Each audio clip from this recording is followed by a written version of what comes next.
During the territory days of pro wrestling, championship matches aired on television in their entirety were few and far between.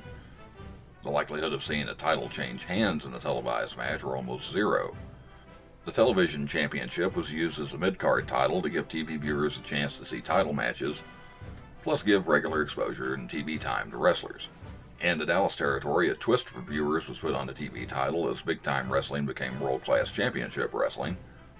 We'll get more into that in a bit as we list every world-class television champion in the history of the title. Much like the American Heavyweight Championship in an earlier video, this will simply be a glorified list and we won't go too in-depth on each and every title reign, but we will slow down and take a look at some interesting notes along the way. And before we get into the list, there are some sources that list the television title being recognized in the Dallas territory from January 1979 to May of 1981. At least one of these sources includes several details for what was evidently referred to as simply the Texas Television Championship, and show that the Spoiler was the first champion after winning a battle royal in Houston.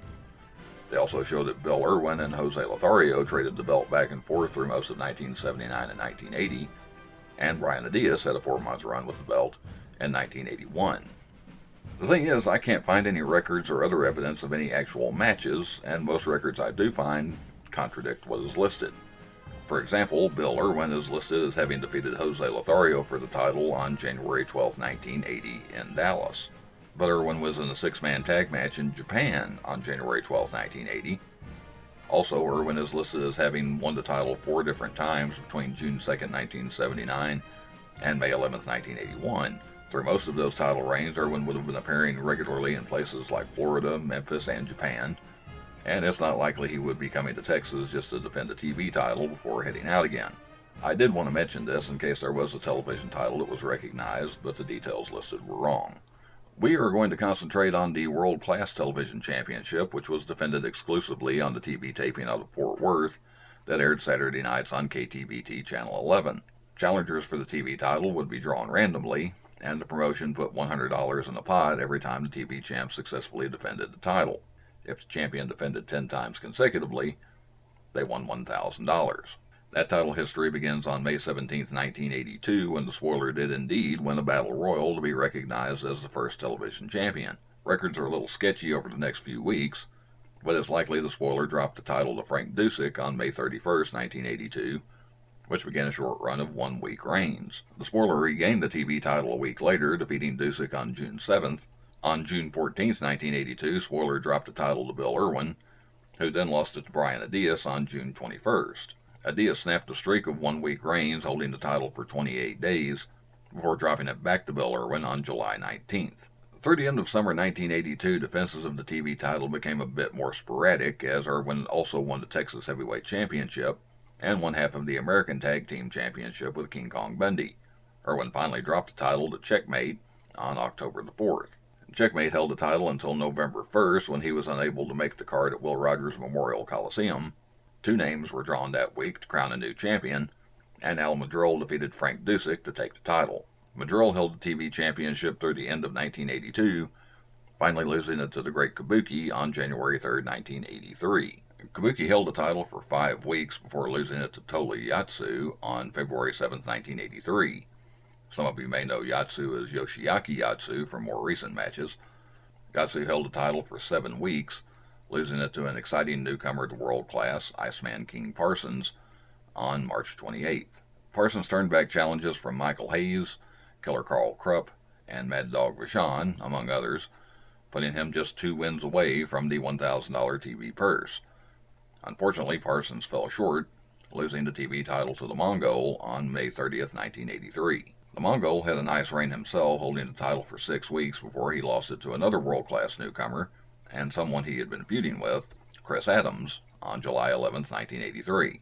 Adams' reign would turn out to be a small piece of world-class history, as he was the first wrestler to successfully defend the TV title for 10 consecutive matches.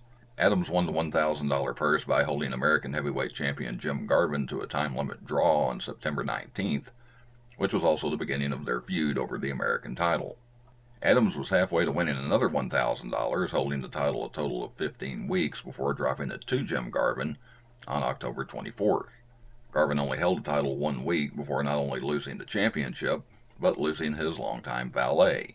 Garvin defended against Johnny Mantell with his valet Sunshine in his corner, along with her assistant, then known as Sunshine 2.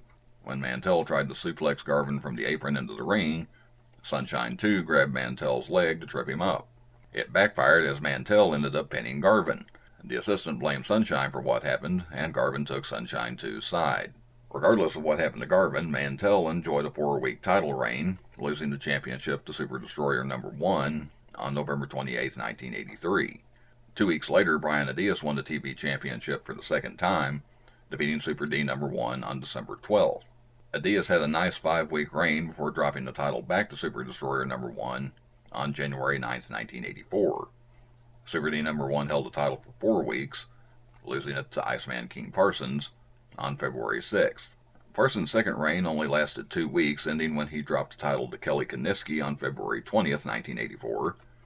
Kiniski actually held the title 11 weeks, but did not win the $1,000 purse because the TV title was not defended on April 2nd due to Kiniski's commitment to face Iceman Parsons in the TV main event. Kiniski would have been wrestling for that $1,000 on May 7th in the defense against Johnny Mantell, but an injury put him out of action. Another name was drawn, and Mantell had an unfortunate matchup with Killer Khan, who won the title. Khan was involved in the Freebirds feud with the Von Erichs, with Kevin Von Erich being his primary target. The Von Erichs usually asked for their name not to be included in the TV championship drawing, but when Khan took the title, Kevin asked for his name to be added. It only took 2 weeks for Kevin's name to be drawn, leading to a wild brawl of a TV title match on May 21, 1984. Khan would actually be disqualified after interference from Buddy Roberts and Michael Hayes, and the title was awarded to Von Erich. Kevin immediately surrendered the TV championship, saying he didn't want the title, he just wanted to get his hands on Khan. The TV championship remained vacant until June 11, 1984, when Chris Adams defeated Kelly Kiniski after their names were both drawn for a title match. Adams was closing in on another $1,000 purse, but after 9 weeks, Jake Roberts foiled Adams' quest and took the title on August 13th. Roberts held the title until September 3rd, 1984, when Adams regained the championship at the Labor Day Star Wars card with new manager Gary Hart in his corner. Adams went on to turn heel before the end of September, also turning back challenges from Coco Beware, Iceman King Parsons, Jose Lothario, and John Tatum over the next several weeks to once again win the $1,000 TV title purse. Adams was on his way to an unprecedented third $1,000 purse when real life got in the way. Fans were told Adams couldn't make it to a title defense on January 7, 1985, and was replaced with Gino Hernandez. In actuality, Adams had a real-life conflict with his opponent Billy Jack Haynes, and simply didn't show up. Haynes went on to defeat Hernandez for the TV title, officially holding it until February 4th, when, in storyline, his opponent Rip Oliver attacked and injured him. Haynes actually just left the territory and went back to Portland. Oliver would face Haynes' replacement Buck Zumhoff and win the TV championship. Oliver came close to winning the $1,000 purse, holding the title for 7 weeks before being suspended for attacking Mike Von Erich and being stripped of the title. Scott Casey and Dennis Condrey were the 2 names drawn to crown a new champion on April 1, 1985, with Casey coming away as the winner. Casey would also be on the verge of winning the $1,000 purse, but lost the title to Killer Tim Brooks on June 10th. Brooks' 5-week reign ended in a loss to Iceman King Parsons, who began his third turn with the title on July 15, 1985. Parsons held the title until he was unable to make a card on August 5th for a defense against John Tatum. Scott's brother Steve Casey had his name drawn to replace Parsons, and Tatum won the title. Tatum held the championship until losing it back to Iceman Parsons on October 21st. Parsons was also the American heavyweight champion at the time, and was injured when losing that title to Rick Rude on November 4th. Parsons surrendered the TV title, and World Class left the championship vacant until December 2nd, when Dave Peterson defeated the Grappler to crown a new TV champion. Peterson lost the title a week later to Jack Victory, who held the championship for 2 weeks before losing it to Mark Youngblood. Another 2-week title reign for Youngblood ended when he lost the title to Buddy Roberts on January 6, 1986. It was during Roberts' run with the belt that World Class announced that they were breaking away from the National Wrestling Alliance and creating the World Class Wrestling Association. The TV title name was officially changed to the WCWA World Television Championship, and like all titles in the WCWA, the title would change hands if the champion lost by disqualification. Roberts did not lose the TV title by getting disqualified, but there was some attempted trickery involved. For his March 24th defense against Lance Von Erich, the week he was set to win the $1,000 purse, Roberts was suspiciously absent and sent Freebird partner Terry Gordy to defend in his place. Gordy ended up losing to Von Erich, also losing the $1,000, and giving Lance his first run with the TV title. Von Erich held the belt for 6 weeks before dropping it to Rick Rude, who was also the WCWA World Champion at the time, making him a rare dual World Champion. Rude would make a small piece of history when he lost the TV title on May 19, 1986, when he did lose the title by disqualification to Bruiser Brody. Fans were told Brody vacated the TV title due to an injury, but in actuality he had commitments in Central States Wrestling and was unable to defend the title week to week.